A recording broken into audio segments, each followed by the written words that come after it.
The conference room smelled like expensive leather and decades of privilege. Vancouver's skyline stretched beyond the floor-to-ceiling windows, all glass towers and mountain peaks, the kind of view that cost more per square foot than most people earned in a year. I sat at the far end of the mahogany table, my weathered hands folded in front of me, wearing the same navy sport jacket I'd owned for 15 years. It still fit well enough, though the elbows showed their age. My brother-in-law, Marcus Pemberton, stood at the head of the table like a general addressing his troops. At 42, he wore success-like armor Brioni suit, Patek Philippe watch, that particular brand of confidence that comes from never having been told no. He didn't know I was there. Not really. To him, I was just Robert, the aging handyman who'd somehow convinced his brilliant sister to throw her life away 31 years ago. I met Sarah in 1994 at a community center in East Vancouver.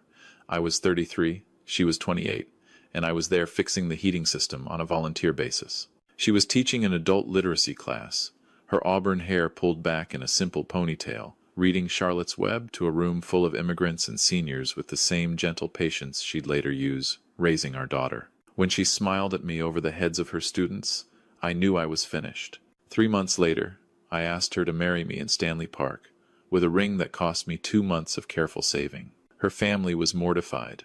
The Pembertons owned half of North Vancouver's commercial real estate. Her father, Douglas, had built an empire from a single strip mall into a portfolio worth hundreds of millions. Sarah was supposed to marry a lawyer, a doctor, someone from their country club. Instead, she married the guy who fixed their toilets. We built a quiet life in a 1,200 square foot bungalow in Burnaby. I kept working with my hands, renovations, repairs, whatever came my way. Sarah taught at the same community center where we met.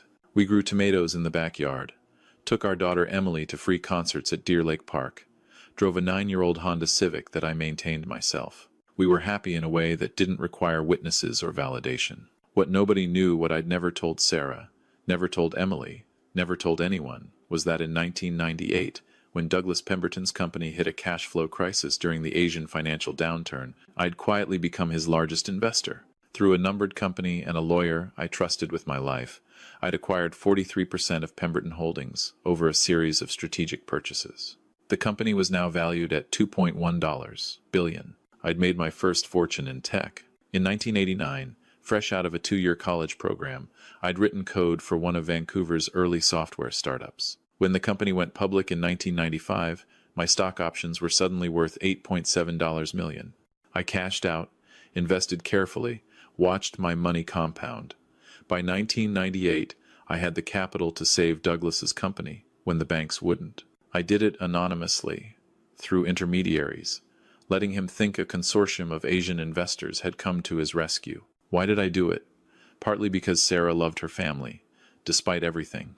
Partly because I could, but mostly because I wanted to prove something to myself that I didn't need their approval, their recognition, their world. I could own it all and still choose simplicity. Marcus cleared his throat, pulling me back to the present. As you all know, he announced to the room of board members and senior executives, Dad's retiring next month. After 40 years of leadership, it's time for fresh vision. He paused for effect, his smile widening. The board has been discussing succession, and I'm pleased to say we're nearing a decision. I watched him carefully. Marcus had joined the company 12 years ago, fresh from his MBA at UBC's Sauder School. He'd worked his way up, or rather, his name had carried him up through various vice president roles. He was competent enough, I suppose, but he led with ego rather than wisdom, with flash rather than substance. Before we get to that, Douglas said from his position at Marcus's right hand, I want to address something personal. He was 73 now, his hair gone completely silver, his face carrying the weight of 7 decades of commanding rooms. My daughter Sarah and her husband Robert are joining us for dinner tonight at the house, a family celebration of sorts. A few polite smiles around the table. Nobody asked why the handyman was worth mentioning. Which brings me to an awkward matter, Douglas continued, and I felt something shift in the room's atmosphere. Robert's been doing odd jobs for the family for 30 years now. He's reliable, I'll give him that. But at 64, it's time we discussed his retirement. My chest tightened, but I kept my expression neutral. I've arranged a position for him, Douglas said, glancing at Marcus. Building superintendent for our Granville Street property. Fixed salary, $52,000 per year. Benefits included. It's charitable, I know, but Sarah's my daughter. I can't have people saying I let my son-in-law struggle in his golden years. Marcus nodded approvingly. Around the table, executives suddenly found their notepads fascinating. Generous of you, Doug, said Patricia Chen, the CFO, and one of the few people in the room I genuinely respected. There was something in her tone, a question mark. Maybe, but Douglas didn't catch it. Family takes care of family, Douglas said with the magnanimous smile of someone who believed he was being noble, even when they make questionable choices. The meeting continued with discussions of Q4 projections, development plans, market positioning. I listened carefully, noting which executives understood the business and which were simply performing for Douglas's benefit. After 45 minutes, we adjourned. Patricia caught my eye as people filed out. We'd met exactly twice before, both times when I'd been repairing things at the head office. She knew something, I realized. Maybe not everything, but something. That evening, Sarah and I drove to the Pemberton estate in West Vancouver, in our Honda now 13 years old. But I'd replaced the transmission myself, and it ran perfectly. Sarah wore a simple navy dress from Winners, her only jewelry, the silver earrings I'd given her on our 20th anniversary. She was 59 now, with laugh lines around her eyes, and gray threading through her auburn hair, and she was more beautiful to me than she'd been at 28. You're quiet, she said as we wound through the British properties, past houses that cost $10 million minimum. Just thinking, I said, about Dad's job offer? I glanced at her. He told you? Marcus called this afternoon, very excited to tell me how generous they were being. Her voice carried that particular dryness that meant she was annoyed but trying not to show it. A building superintendent position. At your age. Like you should be grateful. Maybe I should be, I said carefully. She looked at me with those green eyes that had always seen too much. Rob, you've never needed their charity. You've provided for us just fine for 31 years. If you only knew, I thought. But I'd kept the secret for so long, the words wouldn't come. The Pemberton house sat on 2 acres of waterfront property, all steel and glass, and architectural significance. Inside, it was a museum of wealth, indigenous art worth hundreds of thousands, a wine cellar that could fund a small school, furniture that required appointments to purchase. Douglas and his wife Margaret greeted us in the foyer, and I felt the familiar weight of their assessment. Robert, Douglas said, shaking my hand with the firm grip of someone proving something. Good of you to come. Wouldn't miss it, I replied. Margaret kissed Sarah's cheek, then turned to me with the smile she reserved for contractors and service providers. I hope you're thinking seriously about Douglas's offer, Robert. It really is quite generous. I am, I said, because what else could I say? Marcus arrived with his wife Stephanie, whose diamond ring could probably pay off a mortgage. Our daughter Emily came with her partner Jennifer, both of them 30, both teachers, both wearing thrift store dresses and carrying wine from the Everything Wine store. Emily hugged me tight and whispered, "You okay, Dad?" "Always," I told her. Dinner was served in the formal dining room, where a chandelier that cost more than my house hung over a table that sat 14. The meal was catered by one of Vancouver's top chefs, sablefish, spot prawns, locally foraged mushrooms, the kind of food that came with explanations. Wine flowed from bottles older than Emily. Douglas held court, telling stories about deals he'd closed, properties he'd developed, the early days of building his empire. He was a good storyteller. I'd give him that. Marcus chimed in with recent successes, carefully positioning himself as the natural heir. Margaret played the gracious hostess, ensuring glasses stayed full and conversations stayed light. It was during dessert, some elaborate confection involving Valrhona chocolate and gold leaf, that Douglas tapped his wine glass for attention. I wanted this evening to be special, he said, looking around the table with the satisfaction of a man surveying his kingdom. Family together, celebrating not just the past but the future. He paused, letting the moment build. As you know, I'm stepping down as CEO next month. The board and I have made our decision about succession. Marcus straightened in his chair, trying not to look too eager. But first, Douglas continued, turning to me with what I'm sure he thought was a kindly expression, I want to address the elephant in the room. Robert, you've been part of this family for 3 decades. You've worked hard, in your way, and I respect that. I felt Sarah stiffen beside me. This building superintendent position, it's not charity, it's recognition. You'll have a steady income, proper benefits, security for your retirement. All I ask is that you accept it with grace. For Sarah's sake, if nothing else. The room fell silent. Emily looked mortified. Jennifer's hand found hers under the table. Sarah's jaw was tight, with barely controlled fury. And let's be honest, Marcus added with a laugh that was trying to sound friendly but didn't quite make it. It's not like you have other prospects at your age, right? Better than scrambling for handyman jobs. Marcus, Stephanie said quietly, touching his arm. What? I'm being realistic. He looked at me with something like pity. Uncle Rob, you've never exactly been ambitious. And that's fine, not everyone needs to chase success. But you can't keep living hand to mouth forever. Dad's giving you an out. I set down my dessert fork carefully, taking my time. 31 years of being underestimated, dismissed, patronized it all, crystallized in that moment. The patience I'd cultivated, the restraint I'd practiced, the secret I'd carried like a stone in my pocket. That's very generous, I said slowly. But I think there's been a misunderstanding.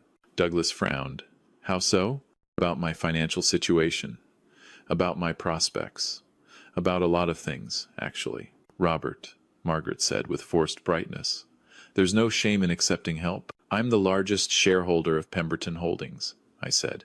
I own 43% of this company. I've been the primary investor since 1998, when Douglas needed capital during the Asian financial crisis. My lawyer, James Moreau, has been managing my interests through a numbered company. I'm not sure if anyone here has connected those dots, but the Asian investor consortium that saved this company 27 years ago, that was me. You could have heard a gold leaf hit the floor. Douglas's face went through several colors: confusion, disbelief, red fury. That's absurd. That's you're a handyman. You drive a 13-year-old Honda. 15-year-old Honda, actually, I corrected. And yes, I do my own repairs. I also own 43% of a company currently valued at $2.1 billion. That makes my stake worth approximately $903 million, give or take whatever the market does tomorrow. Marcus looked like someone had hit him with a 2x4. You're lying. This is some kind of sick joke. Patricia, I said, looking at the CFO who'd somehow made it to the dinner despite not being family. You've suspected for a while, haven't you? Patricia Chen smiled slightly. I pulled the corporate records last week when Douglas mentioned this building superintendent idea. I thought someone should know who they were actually insulting. She looked at Douglas. The numbered company 4786921BC Limited. It's registered to Robert's lawyer. I ran the acquisition history. Every major capital injection since 1998 traces back to him. He saved this company, Doug, and he's been the silent majority shareholder ever since. That's impossible, Douglas whispered. The handyman? The nobody? That nobody made his first fortune in tech in the mid-90s, Patricia continued. Cashed out $8.7 million from an IPO, invested wisely, and had sufficient capital to bail you out when the banks wouldn't. He's been accumulating shares for 27 years. He could have revealed himself at any time, could have demanded a board seat, could have installed himself as CEO. Instead, he's been fixing your toilets and letting you think you're doing him favors. Sarah turned to me, her face a mixture of shock and something I couldn't quite read. Rob, is this true? Every word, I said quietly. You never told me. No. 31 years, and you never said a word. I know. Emily spoke up, her voice shaky. Dad, why? Why keep it secret? Why let Grandpa treat you like the help? I finished. Because I didn't need his approval, sweetheart. I didn't need anyone's approval. Your mom married me when I had nothing but a tool belt and a dream. We built a life that made us happy. The money, the shares, they were just numbers on paper. They weren't who we were. But you could have given Mom so much more, Marcus said, and there was genuine confusion in his voice. A bigger house, a new car, European vacations. Why would you make her live like that when you were sitting on a fortune? Sarah laughed, short and sharp. You think I was suffering, Marcus? You think I needed a bigger house or a newer car to be happy? We had a garden. We had our daughter. We had summer evenings walking around Lost Lagoon. We had Sunday morning pancakes and crossword puzzles. We had love that didn't need a price tag. That's very noble, Margaret said icily. But Robert kept this from you. He lied to you for 3 decades. Did I? I asked, looking at Sarah. Did you ever ask me about money? Did you ever want for anything that actually mattered? I paid every bill. I put Emily through university debt-free. When your mother got sick, I made sure she had the best care money could buy privately, quietly, through foundations that didn't carry my name. Was that a lie? Sarah's eyes were bright with unshed tears. You should have trusted me with the truth. You're right, I said simply. I should have. I was afraid that money would change us, change how people treated us, change how Emily grew up. I wanted her to understand the value of work, of simplicity, of measuring life in moments instead of dollars. Was I wrong? Maybe. Would I do it differently? I honestly don't know. Douglas found his voice, and with it, his anger. You manipulated my company. You infiltrated my family. This is unconscionable. I saved your company, I said, my voice hardening. In 1998, you were 3 months from bankruptcy. The banks had called your loans. Your investors had abandoned you. I stepped in with capital when no one else would. I didn't manipulate anything. I bought shares at fair market value at a time when nobody else wanted them. I let you run the company your way. I never interfered with a single decision. I was the silent partner every CEO dreams of. And now? Douglas demanded. What do you want now? I looked at Marcus. The board meeting this morning, you were about to announce your succession plan. Marcus was going to be named CEO, wasn't he? Douglas said nothing, which was answer enough. Here's the thing about being the majority shareholder, I continued. I can call a special board meeting.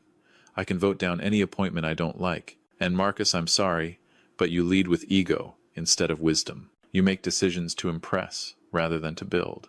You see employees as resources instead of people. You would run this company the way your father did, focusing on prestige and power instead of sustainability and community impact. And you think you'd do better? Marcus shot back. The handyman? CEO? No, I said calmly. I think Patricia would do better. She understands the business. She values people. She has vision beyond the next quarterly report. I'm proposing to the board that she be named CEO, with Douglas remaining as chairman emeritus, if he wants the title. You, Marcus, can stay on as COO, if you're willing to learn. But the company needs leadership that prioritizes long-term value over short-term ego. Patricia's eyes widened. Robert, I've read every quarterly report for 27 years, I told her. I've watched you build the financial systems that actually keep this company stable. You've mentored junior staff. You've pushed for sustainable development practices. You're the right choice. And you know it. Douglas stood abruptly, his chair scraping against the hardwood. This is outrageous. I built this company from nothing. Actually, I said quietly, you built it from your father's initial investment of $200,000 in 1965. I looked up the records. We all stand on someone's shoulders, Douglas. The question is whether we acknowledge it with grace or pretend we climbed alone. The dinner party dissolved after that. Margaret retreated to her bedroom with a headache. Marcus and Stephanie left without saying goodbye, Marcus muttering about lawyers and lawsuits. Douglas stood in his foyer, diminished somehow, staring at the indigenous art he'd bought as investments, rather than connections. Emily hugged me again before leaving. Dad, this is insane. Like, completely insane, but also kind of amazing. She laughed shakily. I'm going to need therapy to process this. Fair enough, I said. I'll pay for it. She laughed harder. Oh my God, you're going to make rich dad jokes now, aren't you? Only the good ones. After everyone left, Sarah and I stood in the driveway beside our Honda. The night was clear, Vancouver's lights spreading out below us, the mountains' dark shapes against the darker sky. I'm angry with you, Sarah said finally. I know, not about the money. About the trust. About thinking you had to protect me from the truth for 31 years. I know, I said again. But I'm also, she stopped, searching for words. I'm also grateful. Because you're right, money would have changed us. It changes everyone. Look at my brother. Look at my parents. They have everything, and they're still miserable, still competing, still needing to prove they're better than everyone else. I should have told you, I said. Not at the beginning, maybe, but somewhere along the way. I should have trusted that we were strong enough. We were, she said. We are. She looked up at the mansion behind us. What happens now? Now, I call that board meeting. We restructure the leadership. And then I took her hand. Then we go home to our little house in Burnaby and figure out what we actually want to do with the rest of our lives. Just like that? Just like that. She was quiet for a long moment. I don't want a mansion. Good. Neither do I. But maybe we could travel? See the places we always talked about seeing? Nova Scotia in the fall, I said, remembering old conversations. The Canadian Rockies. Newfoundland. Slow travel, she said. With real hotels but also cheap motels when we find them. With fancy restaurants but also fish and chips from random food trucks. That sounds perfect. And Emily, Sarah added. We need to help her and Jennifer buy a house. Not give them one, help them. Let them have the pride of ownership but not the crushing debt. Already planned to suggest it. And charitable work. Real charitable work. Not just writing checks. I want to teach again. Maybe start a program for newcomers. Help them navigate Canadian systems. Learn financial literacy. I'd like that, I said. I could teach basic home repairs. Help people maintain their places. Save money on contractors. Sarah laughed. Really laughed. You're a near billionaire who wants to teach people how to fix their own toilets. Best skill I ever learned, I said seriously. We stood there a while longer, looking at the city lights, at the life we'd built and the life we might still build. Behind us, through the mansion's windows, I could see Douglas sitting alone in his study, surrounded by expensive things and heavy realizations. The board meeting happened 2 weeks later. I attended in person this time, no longer content to be invisible. Patricia accepted the CEO position with grace and immediately began restructuring, not to punish Marcus or Douglas, but to build something sustainable. Marcus stayed on, humbled but hopefully learning. Douglas remained as chairman emeritus, a title with dignity but little power. I kept my shares but established a framework for eventually transitioning ownership to a community trust. Not immediately, the company needed stability, but within a decade, the profits would fund affordable housing, community programs, scholarships. The Pemberton name would mean something beyond wealth.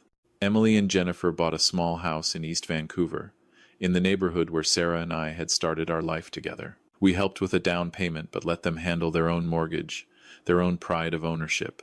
They planted a garden in the backyard. Sarah and I did travel, slowly and simply, mixing luxury with economy in a way that made sense to us. We spent a month in Nova Scotia, renting a cottage and eating lobster rolls. We drove across Canada, stopping at provincial parks and small-town diners. We came home to our 1,200-square-foot bungalow in Burnaby, to our tomatoes and our routines, to Sunday morning pancakes and crossword puzzles. The money, it changed some things. We donated generously but anonymously. We established scholarships and funded community centers.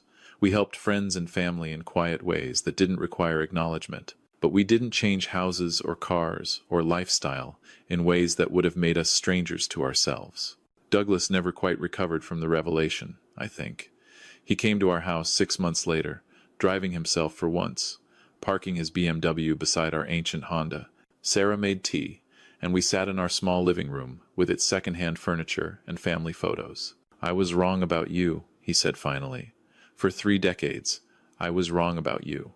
You were wrong about what matters, I corrected gently. I was never the person you thought I was, but I was also never trying to prove anything to you. That was my gift to myself, not needing your approval. I don't know how to reconcile it, he admitted. The handyman who owned my company. The son-in-law I pitied who was actually, he shook his head. It's humbling, which I suppose is something I needed. We all need humbling sometimes, I said. I learned it when Sarah said yes to a guy with nothing but a tool belt and hope. Best lesson I ever got. He left an hour later, and I never knew if we achieved understanding or just acknowledged the complexity. But he was gentler with service workers after that, I heard. Tipped better. Learned people's names. Marcus eventually came around too, slowly learning that leadership wasn't about being the smartest or richest person in the room. Patricia mentored him, and he grew into a different kind of executive, still ambitious, but more thoughtful, more aware of impact beyond profit. 3 years after that dinner party, Sarah and I sat on our back porch on a summer evening, drinking beer from a local microbrewery, watching the tomatoes ripen. Our net worth had grown to over $1 billion, thanks to careful investments and compound interest. We still drove the Honda, now 18 years old. We still lived in 1,200 square feet. Do you regret it? Sarah asked. Keeping the secret so long? I thought about it honestly. I regret not trusting you sooner with the truth. I don't regret the life we built because of it. Those are two different things. I'm glad you told me when you did, she said. And I'm glad you did it the way you did, standing up for yourself. For Patricia. For what was right. Not just revealing it to reveal it. Marcus called today, I mentioned. He and Stephanie are expecting a baby. He wanted advice on, and I quote, raising a kid to understand the value of money without being spoiled by it. Sarah laughed. What did you tell him? That every kid is different. But maybe start by not buying them everything they want. Let them earn some things. Let them see you work. See you value people beyond their bank accounts. Let them understand that wealth is a responsibility, not an identity. Solid advice from the handyman billionaire. I prefer renovator with resources, I said. She leaned against my shoulder, and we watched the sun set behind the houses of Burnaby, this working-class neighborhood we'd never wanted to leave. $1 billion in the bank, and this was still home. This was still enough. Because that's the truth. Nobody tells you about wealth. It doesn't make you happy. Security helps, not worrying about rent or medical bills or retirement. That matters. But beyond security, money is just a tool. It's what you build with it that counts. And we'd built a life that didn't need a mansion to feel spacious. Didn't need a luxury car to feel freedom. Didn't need other people's envy to feel successful. We'd built a life measured in garden, tomatoes, and Sunday pancakes, in small acts of service and quiet generosity, in love that didn't need a price tag to prove its worth. The money was just money. The life was everything. I think about young people today, drowning in student debt, crushed by housing costs, wondering if they'll ever achieve security. I think about the pressure to perform wealth on social media, to prove success through material display. And I want to tell them, there's another way. There's always another way. You don't need to choose between financial success and simple living. You can have both. You can build wealth and still drive an old car if that's what makes sense to you. You can be generous without being showy. You can value people for their character instead of their bank balance. You can measure your life in moments of connection rather than symbols of status.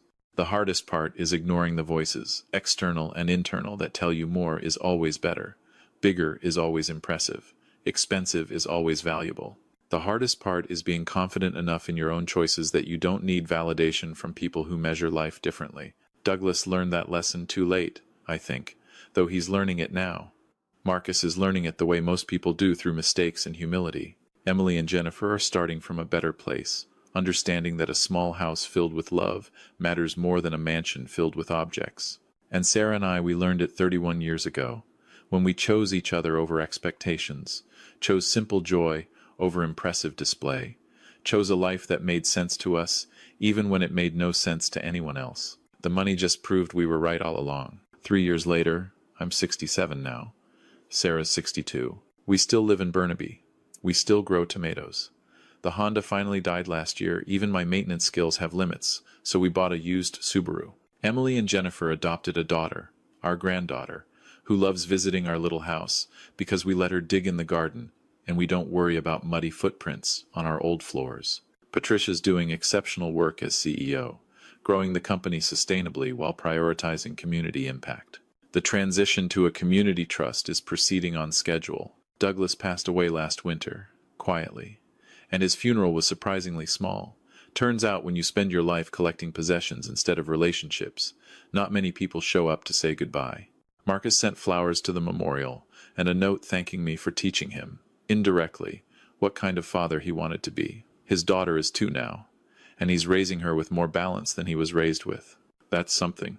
The Velour Vengeance channel might tell you this is a story about revenge, about the satisfaction of proving someone wrong. But it's not, really. It's a story about living authentically, about understanding that the most powerful thing you can do is refuse to play other people's games. It's about building a life that doesn't need external validation to feel successful. Marcus thought I lacked ambition. Douglas thought I lacked worth. They measured me against their own metrics and found me wanting. What they never understood was that I was playing a different game entirely, one where happiness mattered more than status, where relationships mattered more than recognition, where quiet contentment mattered more than loud success. I didn't hide my wealth to deceive anyone.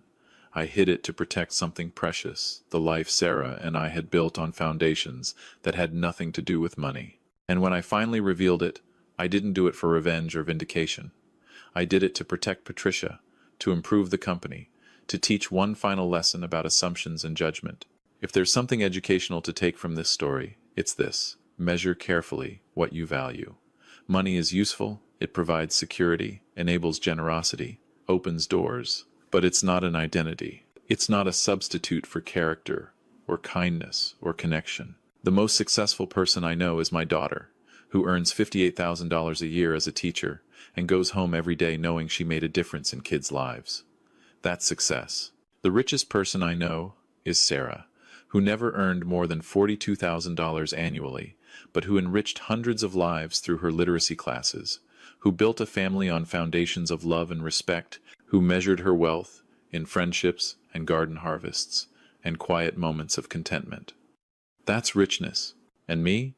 I'm the handyman who owned a company, the tradesman who became a billionaire, the guy who proved you can have everything and still choose simplicity. I'm successful not because I accumulated wealth, but because I did it without losing myself. That's the lesson.